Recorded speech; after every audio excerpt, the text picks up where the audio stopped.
All right, this is day 2 of Helen's birthday. She wanted to come over to Golden Corral in Columbia, South Carolina, down on Forest Drive to get her second birthday meal today. Now she's out shopping again. I'm sitting in the car.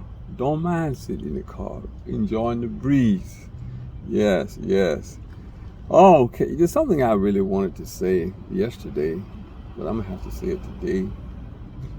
Sometimes we live in a society where there is so much information and we can easily get overloaded with information. Too much information, too much water to drink, too much food to eat. We can easily overload ourselves.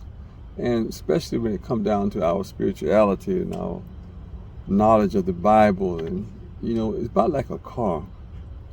When you go and buy a car, there are so many things about that car that you will never know. And there are so many things about that car you don't need to know. For instance, you know how to stop the car by pressing the brakes. But you don't need to know about the braking system. You don't need to know what the propulsion valve or the anti-lock brake system and all this about the brake fluid, the brake lines and the calipers and all this, the brake shoes, pads and all that. You don't need to know all that stuff. All you need to know is how to operate the control. That's the brake pedal.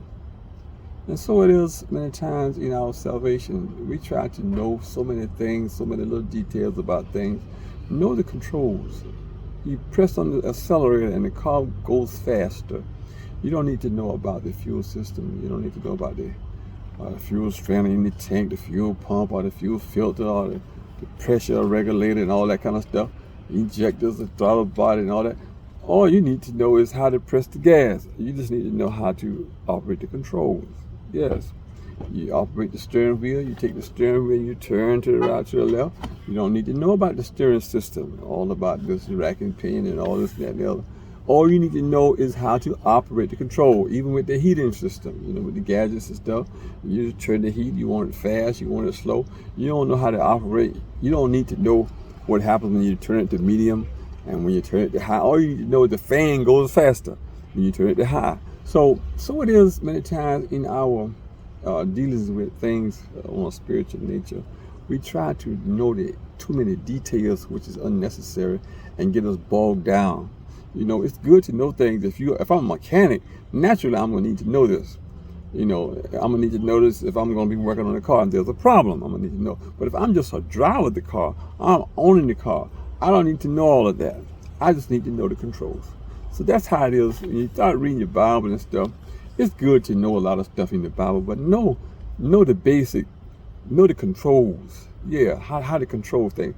There are many things on your body that you are designed to press and to tap and to squeeze, and certain things happen.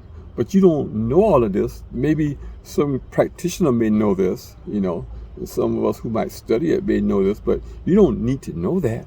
If I got a headache, I don't need to know where to mash up between my toes or whatever, my fingers or whatnot to. I don't need to know that. But if I do, it's fine.